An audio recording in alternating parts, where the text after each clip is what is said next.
2 of the brew. Now we're back at the farm this morning in the microbrewery, and we just want to brew our next step. First of all, we're going to get out one new clean keg. And we're just going to give the keg a bit of a shake. Try and get off any muck that's still in there from the last time. Should be pretty good. These kegs have been soaking and being spun every now and then. Right, now we're going to tip this upside down and let it drain.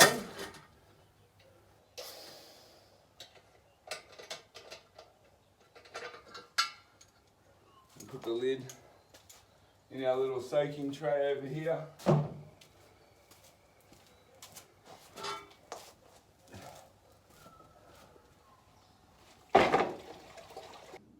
So we're just letting that drain now, letting the foam and the suds inside of it just come out into the grey water tank there. And next thing you know, we'll have that sanitized and ready to go. Okay, so we're going to want to sanitize the keg first. So we've got our sanitizer here that we've been using throughout the process. We'll spray all around the top of the keg. We'll give it a real good spray inside all the way around.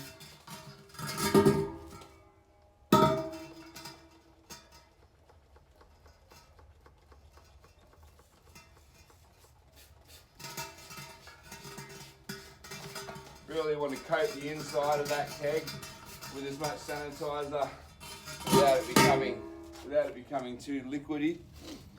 That's going to ensure that we've killed any bacteria, viruses, or anything on the inside of the keg from the rinse out process. So we're just going to spin the keg around now, spin that sanitizer around and get it coated on every surface inside the keg. Once we're nice and sanitized, we'll give it one more spray around the top, and it's time to put our work bags in.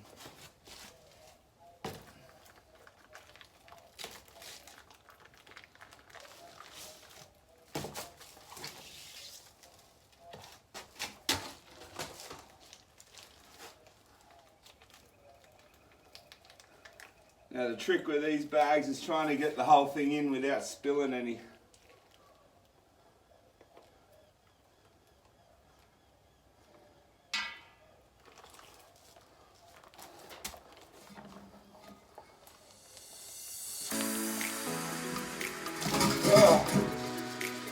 Nearly impossible.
Rightio.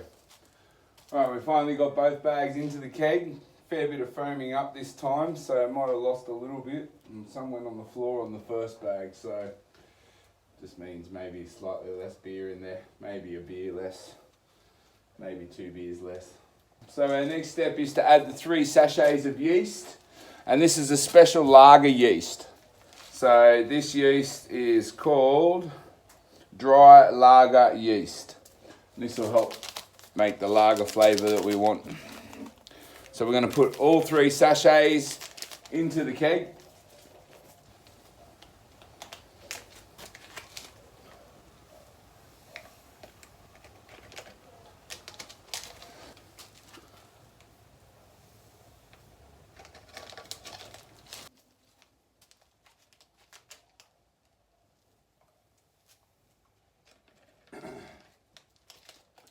Okay, there are 3 sachets of yeast added to the lager.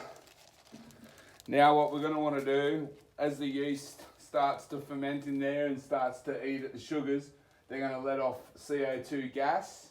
We want to put a sanitized bag over the top of the hole. That's going to expand over time and show us that the yeast is doing their work. After a few days of it expanding, we'll take the bag off and we'll put the ball and cage and the lid back on and start gasifying the beer as it ferments. So before we put this on, we're just going to want to get our sanitizer spray again. Just want to spray the inside of the bag, considering that's what will be exposed to the beer inside the keg. And put that over the hole and seal it off as best as we can. And then put a band around it just to hold it in place. Rightio. And there we go. Now we've got the keg sealed up. I might just give it a quick splash with the hose just to clean off any of the foam around it and the stickiness. You don't want any of this water to get in the keg, mind you. This could infect your beer, but I'm just doing this because we've got too much foam and I'm going to be very careful. Just to get rid of some of this foam and stickiness off the keg, keeping it away from the plastic bag as much as you can, just so you don't infect that beer inside. Just give the keg a bit of a clean off. That way you're not getting sticky residue leaking through your fridge and then your keg getting all sticky halfway through your fermentation process.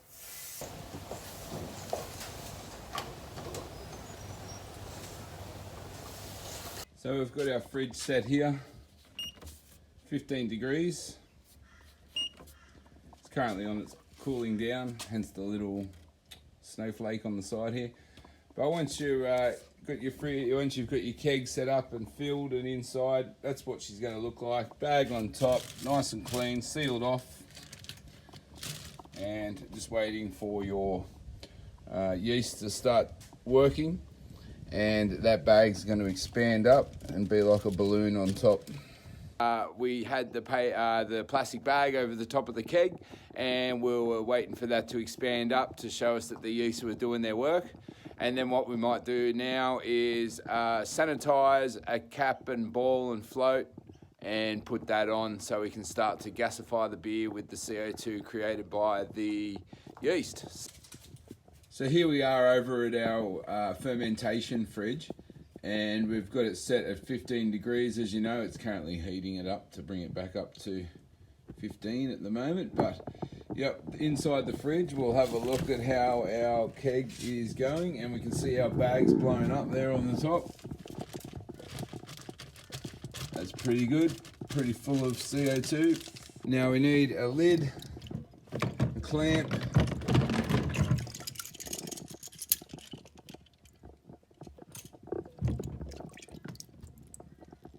a seal,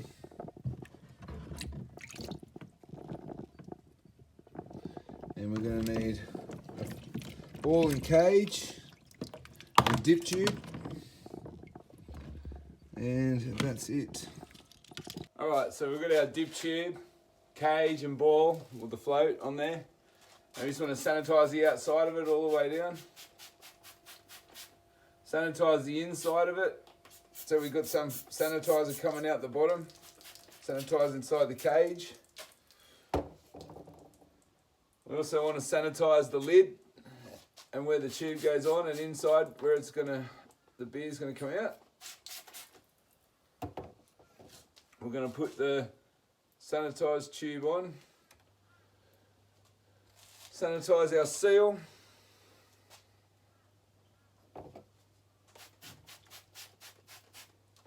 Alright, everything's all good. And we're gonna put the seal in the right way already. Careful not to get anything down inside the keg. We're going to sanitize around the top of the keg and just inside it there. Alright, we'll get the ball and float, drop that down.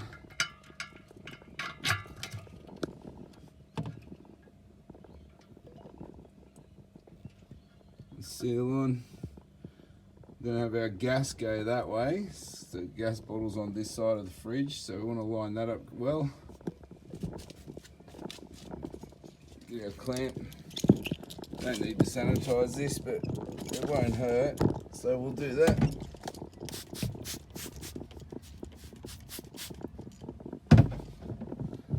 Then we're going to want to put a clamp on. Now this is going to gas up over time. The beer, some will go into the beer and some will just expand the keg out. So you'll have to come out every now and then and pull the little gas lever to let some of the CO2 build up out, or you could expand your keg out and kaboom. Right, so we're here a couple of days after, and I forgot to come out and switch the gas valve to open to allow the gas to come out as the yeast create the CO2. So the keg was very, very pressurized. In fact, that's pretty dangerous. So it's important that you leave this valve unlocked. I've been out here now 4 times trying to degas this keg, just because otherwise the foam and the beer comes flying out of it. So you've got to slowly do it.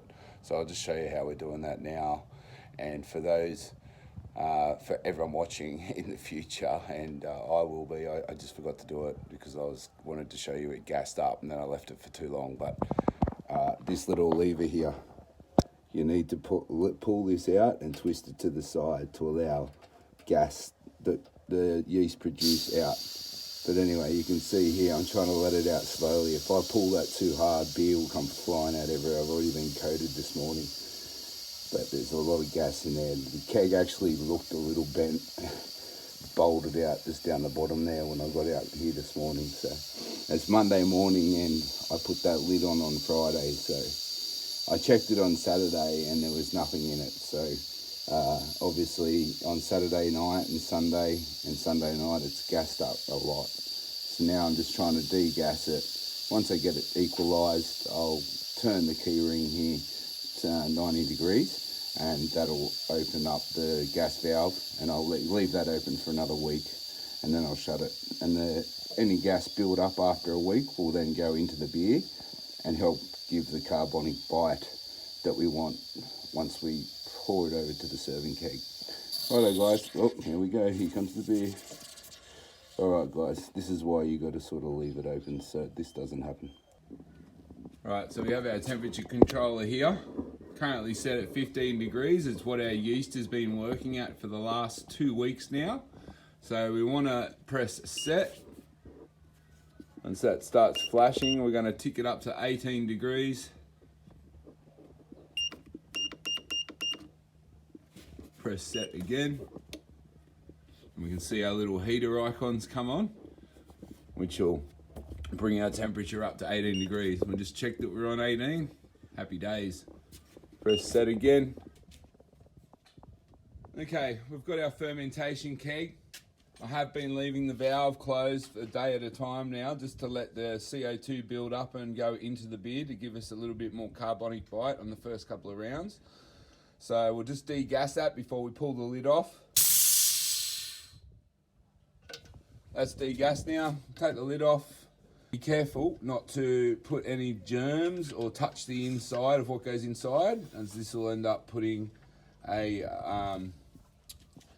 infection into your beer. So now we've got the clamp off, we've got the cap loose.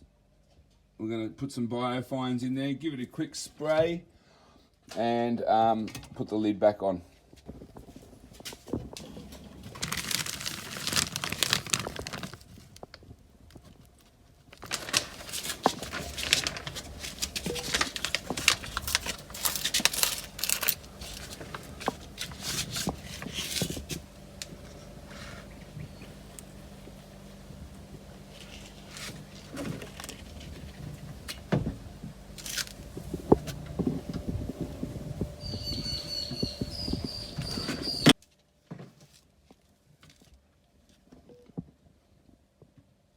Okay, we've got our 4 to 5 caps of biofines now into the beer. Just because we've taken the cap off, we want to give it a quick sanitize before we put it all back together. Just give everything a spray. That's just going to ensure no infections get into the beer. And put our clamp back on.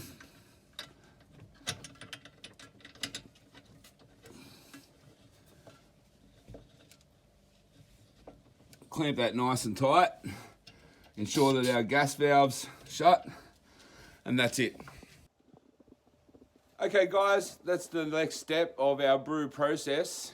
Once the beer has been cold filtered for the next 5 days, we'll then do a transfer over into our serving keg over here. So our next step will be to clean a serving keg, install it into the freezer, and to cool the keg down. So it's ready for when we transfer the cold filtered beer over to the clean drinking keg, the serving keg, and that'll allow us to drink it sooner. Being a cold keg already, the beer won't lose any temperature as it transfers across. So we'll come back in 4 to 5 days and we'll do the next step of the beer transfer, and then straight away after that, it's the best step, it's the testing, the taste testing step.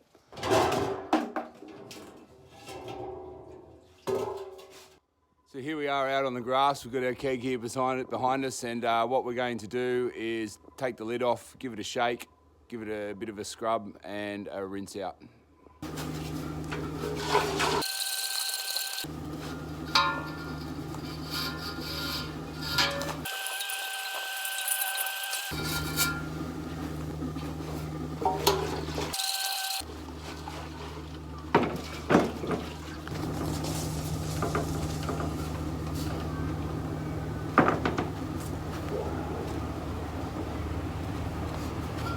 We've rinsed our keg out now. We've got it all prepared to go. We now need to install the ball and cage inside and sanitize it all. So in here we've got our lines soaking, we've got our ball and cage, we've got our sanitizer over here. We're going to want to sanitize the inside of the tube. Anything that's going to touch beer basically needs to be sanitized to avoid infection.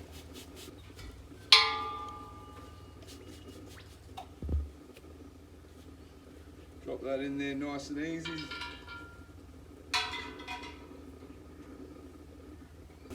Get our clamp. And that's our serving keg. All sanitized, all clean, ready to go into the freezer to be the serving keg. So the next thing we're going to do is we're going to get the lines prepared that go into the freezer with this keg. We've got a line that comes off the top of the keg here and to the tap for the pouring of the beer. So what we're going to want to do is sanitize that line as well. The line on the inside, because this one won't be going inside the keg, so we only want to do the inside of the tube. We're going to put that together and then we'll install that in our deep freezer shortly once we've installed the keg.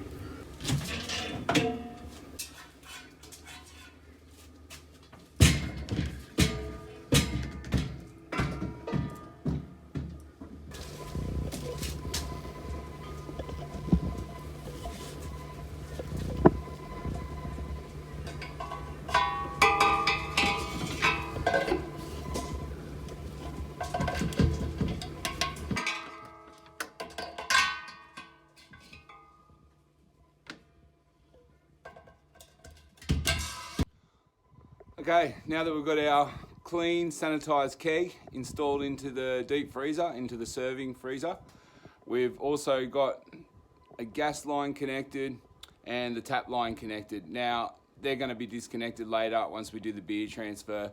I've purely connected them for this video just so you can see how the finished connection would look. And now that we have that set up, we want to close our lid. And what we're going to do is come over here to our temperature controller, and we're going to set the temperature here at -2 degrees. That's going to cool our keg right down, ready in time for transfer tomorrow. A warm keg, when you transfer cold filtered beer, this beer is currently being filtered at 0.1 of a degree. So it is going to be cold when it hits the serving keg. And what we don't want, because it'll prolong the time before we can drink it, is putting it into a warm keg. All right, we've got our temperature controller here. And what we're going to want to do is switch this one on.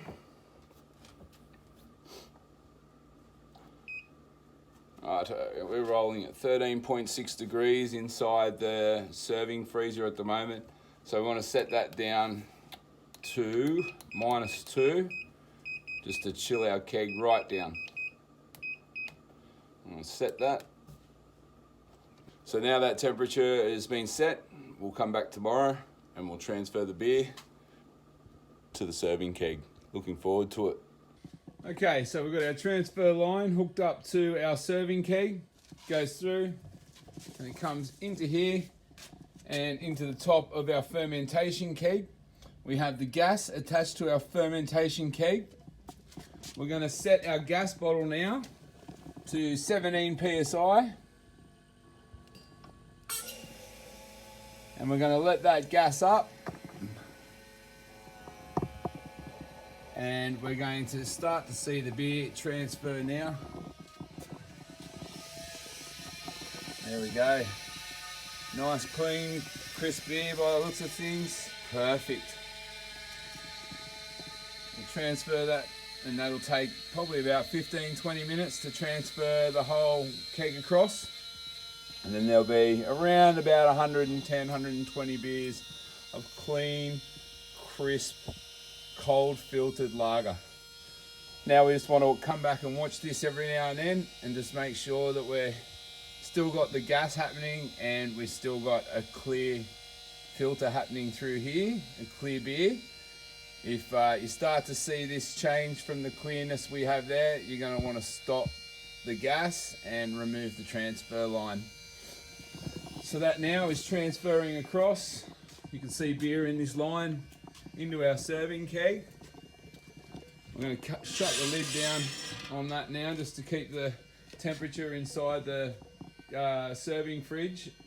And at the same time, we're going to want to set the serving fridge temperature again from -2 up to 1.2 degrees. It's going to be a perfect temperature for us to serve our beer at. It's usually about 2 degrees, but because the freezer, I just like to have it at about 1.2. It keeps the beer colder in the glass for longer. All right, so as that beer transfers across, we're going to try a different method this time in trying to save a little bit more money on a brew by reutilizing the yeast that we used on the previous brew. Now, I've never done this. I'm told that it's a great money saver and can be done over and over. We're going to try and do it for at least 3 rounds. So yeast is a bit of a substantial cost for brewing. And if you can take that cost out, you can get your case of beers right down. So we're going to try this time to conserve the yeast and reuse it. I don't actually have a new lot of wort ready to go, which would be ideal. We would empty this fermentation keg and straight away put in 2 more bags of wort that we would have boiled up yesterday and reuse the yeast in there to start the process again.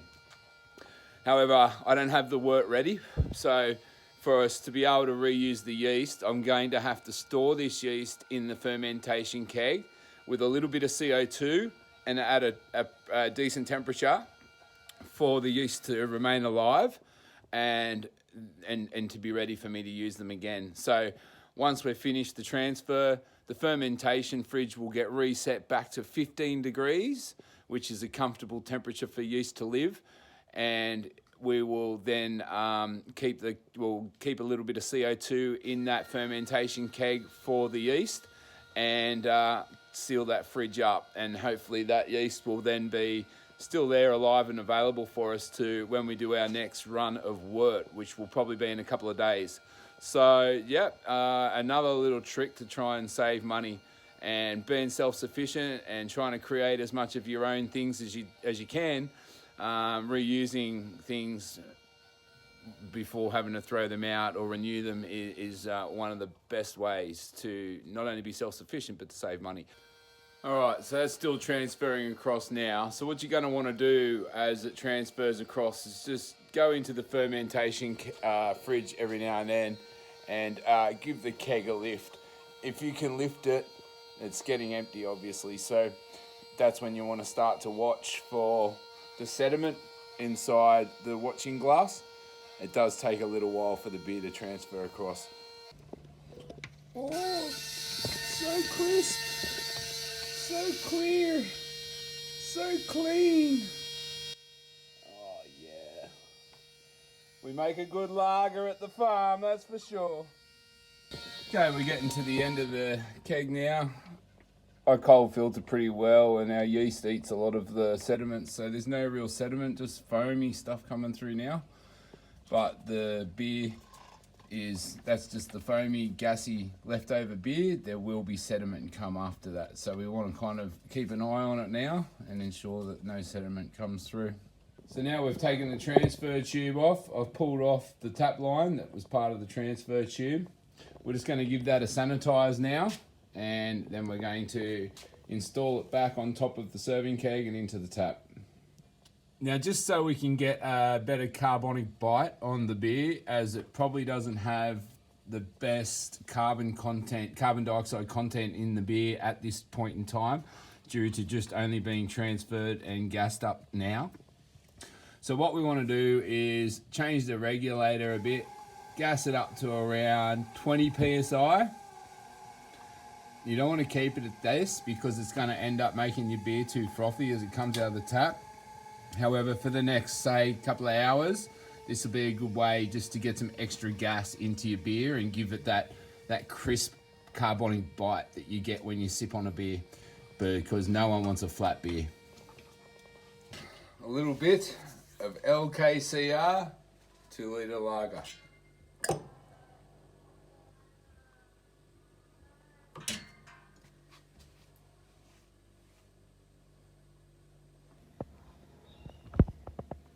That's how clear, cold filtered this beer is. Look at that.